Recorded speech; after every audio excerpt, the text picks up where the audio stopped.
पहले हम डी निकालेंगे, उसके बाद देखेंगे कि अगर डी ग्रेटर देन जीरो आ गया मतलब पॉजिटिव आ गया तो रूट जो है वो रियल और डिस्टिंक्ट होंगे। अगर डी बराबर जीरो आ गया तो जो रूट जो है वो रियल होंगे और इक्वल होंगे।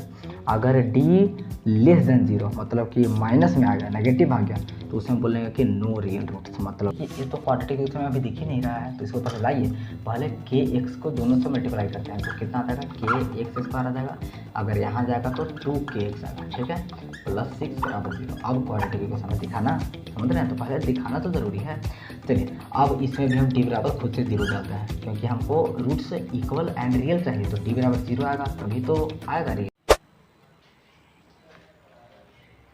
हेलो फ्रेंड्स, तो आज हम लोग क्वाड्रेटिक इक्वेशन का पार्ट 6 वीडियो करने वाले हैं। आज हम इसमें क्या सीखने वाले हैं वो बाद में बताऊंगा, पहले थोड़ा सा ये देख लेते हैं। वैसे आप तो देख ही लिए होंगे क्या सीखने वाला है, लेकिन थोड़ा सा पहले समझ लेते हैं। यदि आपको याद होगा तो मैंने क्वाड्रेटिक पोलिनोमियल वाला चैप्टर में मैंने आपको ग्राफ बनाना सिखाया था। क्वाड्रेटिक पोलिनोमियल का ग्राफ इस तरह से बनता है, एक पैराबोला जैसा बनता है ना, और मैंने आपको बताया था कि ये ग्राफ एक्स एक्सिस को जितना बार और जहाँ जहाँ कट करता है वही इसका रूट्स हो जाता है, मतलब जीरोज हो जाता है। तो यहाँ पे देखिए, यहाँ पे कट कर रहा है और यहाँ पे कट कर रहा है, तो ये वाला इसका जीरोज हो जाएगा। उसी तरह यहाँ पे तो केवल एक ही बार कट कर रहा है, यहाँ तो कट ही नहीं कर रहा, तो क्या इसमें बोलेंगे कि इसमें दो डिस्टिंक्ट जीरोज आ रहे हैं। इसमें क्या बोलेंगे, दो रियल एंड डिस्टिंक्ट जीरो आ रहे हैं, मतलब कि अलग अलग, ये वाला एक जीरो आ रहा है, एक ये वाला जीरो आ रहा है। लेकिन यहाँ तो एक ही बार कट कर रहा है, तो क्या यही केवल जीरो होगा? नहीं, ऐसा नहीं होता है। दो जीरो आएंगे लेकिन दोनों के दोनों जीरो यही होंगे। मान लेते हैं कि 2 पर कट कर रहा है, ठीक है, तो दो जीरो आएंगे लेकिन दोनों के दोनों जीरो 2 ही होंगे। तो यहाँ पे बोलेंगे 2 रियल एंड इक्वल जीरोज, मतलब कि दो जीरोज बिल्कुल आएंगे कि दोनों के दोनों जीरोज यही होंगे, मतलब कि इक्वल जीरोज आएंगे। और इसमें तो कट ही नहीं कर रहा, तो यहाँ पे नो रियल जीरोज, माने कोई यहाँ पे जीरोज नहीं आएगा, इमेजिनरी आ जाएगा, जो कि हमको पढ़ना नहीं है। अच्छा, तो पोलिनोमियल के केस में हम जीरोज बोलते हैं, तो अगर यही इसको इक्वेशन बोला जाए, मतलब क्वाड्रेटिक इक्वेशन के केस में, तो ग्राफ तो ही बनेगा, ग्राफ यही बनेगा ना, लेकिन उसमें जीरो के जगह रूट बोलेंगे। तो अगर ऐसा ग्राफ हो तो बोलेंगे 2 रियल एंड डिस्टिंक्ट रूट, अगर ऐसा ग्राफ हो तो बोलेंगे कि 2 रियल एंड इक्वल रूट्स। यहाँ पे इक्वल रूट्स आएंगे और यहाँ पे नो रियल रूट्स, समझ रहे हैं ना। तो हम कैसे, ये तो ग्राफ से हम पकड़ लिए ना कि अगर दो जगह कट रहा है तो बोलेंगे कि 2 रियल एंड अलग अलग रूट्स आएंगे, और एक जगह कट कर रहा है तो मतलब कि 2 रूट्स आएंगे लेकिन दोनों के दोनों रूट्स सेम ही होंगे। और अगर नहीं कट कर रहा तो क्या बोलेंगे कि कोई रूट्स नहीं आएगा, मतलब कि रियल रूट्स नहीं आएंगे, इमेजिनरी रूट्स आ जाएगा। तो ये तो ग्राफ से हो गया। अब हम डायरेक्ट क्वाड्रेटिक इक्वेशन को देख करके कैसे पता करेंगे कि इसका रूट्स डिस्टिंक्ट है या फिर इक्वल है या फिर इमेजिनरी है। तो चलिए आज हम यही पढ़ने वाले हैं, नेचर ऑफ रूट्स के बारे में, कि रूट्स का नेचर जानेंगे, ठीक है। तो चलिए इसको थोड़ा सा समझ लेते हैं।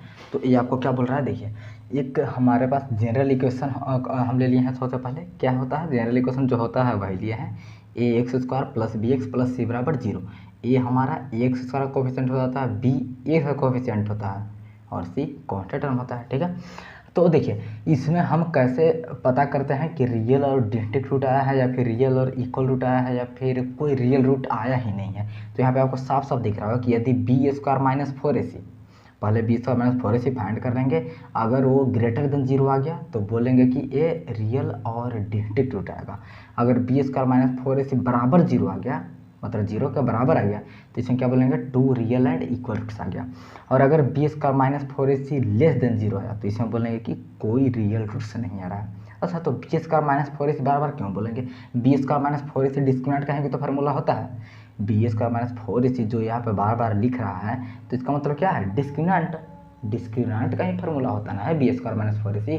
तो हम इतना बड़ा बड़ा क्यों याद करेंगे, हम ऐसे याद करेंगे। और D greater than zero, D बराबर जीरो और डी लेस देन जीरो, ऐसे याद करेंगे कि यदि पहले हम डी निकालेंगे, उसके बाद देखेंगे कि अगर डी ग्रेटर देन जीरो आ गया मतलब पॉजिटिव आ गया तो रूट जो है वो रियल और डिस्टिंक्ट होंगे।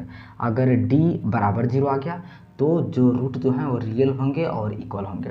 अगर डी लेस देन जीरो मतलब कि माइनस में आ गया, नेगेटिव आ गया, तो उसमें बोलेंगे कि नो रियल रूट्स, मतलब कि कोई रियल रूट्स नहीं आएंगे।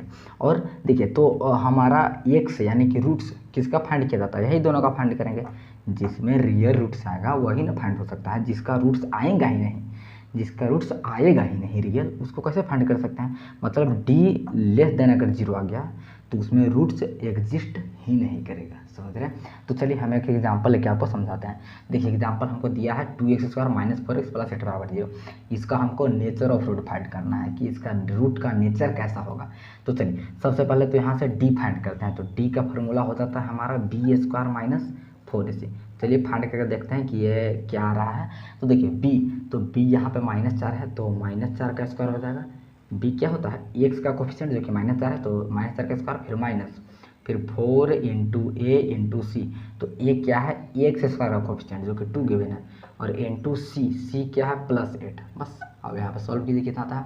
4 -4 का स्क्वायर 16 हो जाएगा, और माइनस a कितना जाएगा? 4 टू 8 और 8 8 जा 64।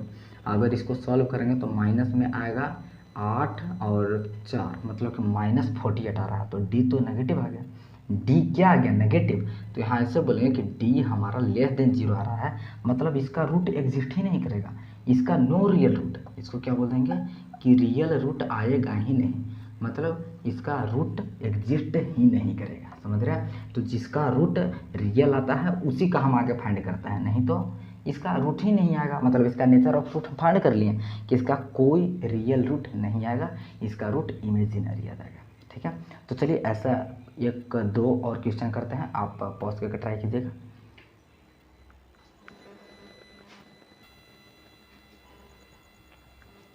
तो चलिए इसको ज़रा सॉल्व कर लेते हैं। तो देखिए इसमें क्या बोल रहा है कि find the nature of roots if they exist find them. क्या बोल रहा है कि सबसे पहले तो इसका नेचर ऑफ रूट फाइंड कीजिए, मतलब इसका रूट का नेचर क्या होगा। अगर वो एग्जिस्ट करने वाला होगा तो रूट को भी आपको फाइंड करना है, ठीक है? लेकिन जब एग्जिस्ट करेगा तब, समझ रहे हैं? अगर डी नेगेटिव आ जाए तब तो एग्जिस्ट ही नहीं करेगा, तब आपको कोई रूट नहीं फाइंड करना है, ठीक है? यदि एग्जिस्ट करेगा तब फिर आगे भी आपको रूट भी फाइंड करना है, समझ रहे हैं ना? तो सबसे पहले नेचर ऑफ रूट फाइंड कर लेते हैं कि एग्जिस्ट करेगा या नहीं करेगा। तो चलिए सबसे पहले इसको पहचानने के लिए क्या करते हैं, डी निकाला जाता है। तो निकालिए यहाँ से डी, कितना आ जाएगा? b² minus 4ac। तो b कितना यहाँ पे है? -4√3, आपको दिख रहा है ना? -4√3 का स्क्वायर हो जाएगा, और -4 इंटू ए होता है x² का कोफिशिएंट जो कि यहाँ पे 3 गिवन है, और इंटू सी होता है कांस्टेंट जो कि यहाँ पे +4 गिवन है। बस सॉल्व कीजिए, कितना आता है? तो ए आ जाएगा 4 4 जा 16, 3 जा 48, इसका 48 आता है। यहाँ देखिए 4 3 जा 12 और 12 4 जा 48, ये भी 48 आ गया, बराबर 0। लो, ये तो डी बराबर 0 आ गया सर। तो डी बराबर 0 का केस में क्या होता था कि 2 रियल रूट आएंगे, मतलब रूट बिल्कुल एग्जिस्ट करेंगे, और दोनों के दोनों इक्वल भी होंगे। मतलब इससे क्या इंप्लाई होता है कि 2 रियल एंड इक्वल रूट, ऐसे लिखेंगे कि 2 रियल एंड इक्वल रूट आएंगे, ठीक है? मतलब 2 रूट एग्जिस्ट भी करेंगे और साथ ही साथ दोनों इक्वल भी होंगे। चलिए तो एग्जिस्ट तो करेगा ना, तो उसको अब फाइंड भी आपको करना है। तो चलिए फाइंड कर लेते हैं। तो डायरेक्ट क्वाड्रेटिक फार्मूला से ही फाइंड कर लेते हैं। तो देखिए x बराबर हमको फाइंड करना है, अब हम रूट्स फाइंड कर रहे हैं जो कि पिछले वाला वीडियो में सीखा है। तो चलिए क्या होता था? -b plus minus √t upon 2a, यही होता था ना? बस निकलिए यहाँ से, क्या हो जाएगा? -b, तो b कितना है? -4√3 और एक और माइनस, तो यहाँ पे तो माइनस +4√3 हो जाएगा, और प्लस माइनस और √d, तो d की जगह 0 डालेंगे, और अपॉन 2 इंटू a, तो a की जगह 3, बस हो गया। ऊपर देखो, ऊपर +-0 मतलब 4√3 में से एक बार +0 करना पड़ेगा और एक बार -0 करना पड़ेगा। तो कुछ भी कीजिए 4√3 ही तो आएगा, है ना? क्योंकि 0 +- से उससे तो कोई इफेक्ट पड़ेगा ही नहीं। नीचे कितना आ जाएगा? 6, मतलब ऊपर 2 बार में दोनों को काट दीजिए ना, तो 2√3/3 आ जाएगा आपका x बराबर, समझ रहे हैं? और यहाँ पे हमको पता है कि दोनों के दोनों रूट इक्वल आएंगे, मतलब कि दोनों के दोनों रूट 2√3/3 ही होगा। एक रूट 2√3/3 होगा और दूसरा रूट भी इतना ही होगा। आपको यहाँ से भी दिख रहा है, अगर एक बार +0 लेते हैं फिर भी इतना ही आता है ऊपर, अगर एक बार -0 लेते हैं फिर भी इतना ही आता है ऊपर, मतलब कि दोनों में इतना ही रूट आने वाला है। आपको चेक भी हो गया, है ना? चलिए इसको चेक कर लेते हैं। इसको में भी सबसे पहले नेचर ऑफ रूट फाइंड करते हैं, तो उसके लिए डी फाइंड करना पड़ेगा आपको। तो b² माइनस 4ac होता है। तो देखिए b कितना है यहाँ पे? -3, y का कोफिशिएंट ध्यान दे रहे हैं ना, और -4 इंटू a, ये कितना है? y का कोफिशिएंट जो कि 4 गिवन है। c क्या होता है? कांस्टेंट जो कि यहाँ पे 2 गिवन है। बस अब कीजिए -3 का स्क्वायर 9 हो जाएगा, और -4 4 जा 60 और 16 2 जा 48, इतना ही होता है ना? नहीं, 16 2 जा 32, सॉरी 60 इंटू 32 बस। अब यहाँ पे देखिए कितना आता है, तो माइनस यहाँ पे 23 आ गया। ये तो डी पहले से नेगेटिव आ गया, तो डी नेगेटिव आ गया तो इसका रूट एग्जिस्ट ही नहीं करेगा। इसमें क्या होता था कि नो रियल रूट्स, मतलब कोई रियल रूट्स आएंगे ही नहीं, मतलब कि इसमें रूट्स एग्जिस्ट नहीं करेगा, तो रूट कैसे फाइंड कर सकते हैं, समझ रहे हैं। क्या बोल रहा था कि जो एग्जिस्ट करेगा उसी में आपको रूट फाइंड करना है। आई होप आप को ये सब समझ में आ गया होगा। तो चलिए एक और क्वेश्चन कर लेते हैं, आपके सामने आएगा, पॉज करके ट्राई कीजिएगा।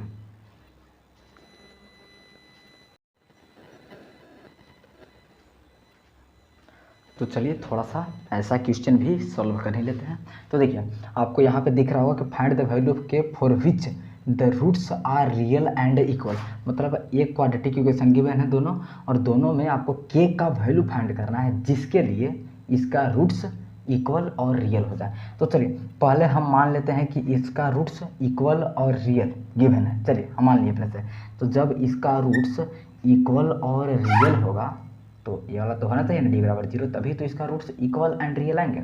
तो अब डी बराबर 0 हम कर देंगे अपने से, और उसके बाद यहाँ से के का मान फाइंड करेंगे। तो डी का यहाँ से वैल्यू फाइंड कीजिए, क्या आता है बी स्क्वायर माइनस 4ac। तो यहाँ पे लिखिए बी स्क्वायर माइनस 4ac बराबर में आना चाहिए 0, आना ही चाहिए इसको, क्योंकि पहले से ही हमको लाना है रियल एंड इक्वल। तो हम पहले ही लिख देंगे डी बराबर 0, मतलब बी स्क्वायर माइनस 4ac बराबर 0। तो बी की जगह एक सा कोएफिशिएंट जो कि 8k दिख रहा है आपको, तो 8k का स्क्वायर हो जाएगा बी की जगह पर, माइनस 4 इंटू ए, तो ए की जगह पर एक से सारा कोएफिशिएंट जो कि यहाँ 9 गिवन है, इंटू सी मतलब क्वांटिटी जो कि 16 गिवन है बराबर 0। बस हो गया, काम खत्म हो गया। अब आपको यहाँ से के का वैल्यू फाइंड कर देना है। तो यहाँ से 64 के स्क्वायर आ जाएगा, माइनस यहाँ पे कितना आ जाएगा 64, और 64 9 से मल्टीप्लाई करें तो कितना आता है 4 9 36 हो जाता है, और 54 3 57 इतना आ जाएगा बराबर 0। बस यहाँ से अब के का वैल्यू देखिए कितना आता है 64 के स्क्वायर 576 उधर भेजें प्लस 576 हो जाएगा के स्क्वायर, अगर 64 बट्टा में जाएगा तो शायद 9 बार में काट देता है, ठीक है। तो के का वैल्यू आपका प्लस माइनस 3 आ जाएगा, मतलब प्लस 3 का स्क्वायर भी 9 ही होगा और माइनस 3 का स्क्वायर भी 9 ही होगा। तो के का दोनों वैल्यू हो सकता है, प्लस 3 भी हो सकता है और माइनस 3 भी हो सकता है। इस तरह से आप क्या कर सकते हैं, ऐसे क्वेश्चन को सॉल्व कर सकते हैं। चलिए तो इसको भी कर लेते हैं। तो देखिए इसमें भी आपको ये बोल रहा है कि इसका भी रूट्स इक्वल और रियल देना है। तो सबसे पहले तो देखिए कि ये तो क्वाड्रेटिक इक्वेशन में अभी दिख ही नहीं रहा है, तो इसको पहले लाइए, पहले के एक्स को दोनों से मल्टीप्लाई करते हैं। तो कितना आ जाएगा के एक्स स्क्वायर आ जाएगा, अगर यहाँ जाएगा तो 2kx आएगा, ठीक है, प्लस 6 बराबर 0। अब क्वाड्रेटिक इक्वेशन में दिखाना, समझ रहे हैं, तो पहले दिखाना तो ज़रूरी है। चलिए अब इसमें भी हम डी बराबर खुद से 0 डालते हैं, क्योंकि हमको रूट्स इक्वल एंड रियल चाहिए, तो डी बराबर 0 आएगा तभी तो आएगा रियल और इक्वल। तो चलिए अब क्या करते हैं हम बी स्क्वायर माइनस 4ac डालते हैं बी डी की जगह पर, बराबर में 0 तो लाना ही है।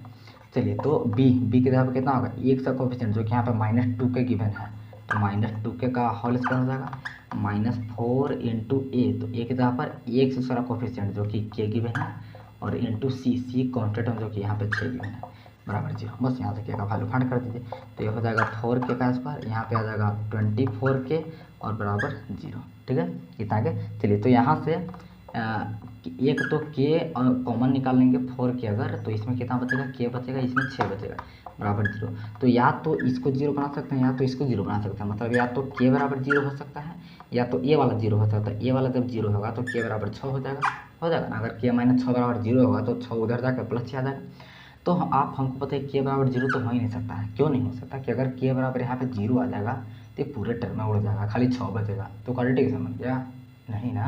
तो k 0 नहीं हो सकता, क्योंकि यहाँ जैसे ही 0 पुट करेंगे तो ए वाला पूरा का पूरा टर्म में उड़ जाएगा, मतलब पूरा 0 बन जाएगा, तो केवल 6 बचेगा। तो हमारा क्वाड्रेटिक इक्वेशन बनना चाहिए ना, तो ए निगलेक्ट करेंगे, इसको केवल हम एक्सेप्ट करेंगे, मतलब इसका आंसर के बराबर 6 आ जाएगा। तो आई होप आपको ये लेक्चर भी अच्छा लगा हो। तो इस तरह का अमेजिंग क्वेश्चन भी आप सॉल्व कर सकते हैं। नेचर ऑफ रूट के बारे में आप समझ गए अच्छी तरह से, तो अगला वीडियो में आएगा उसमें हम कुछ वर्ड प्रॉब्लम समझने वाले हैं, ठीक है। चलिए थैंक यू सो मच।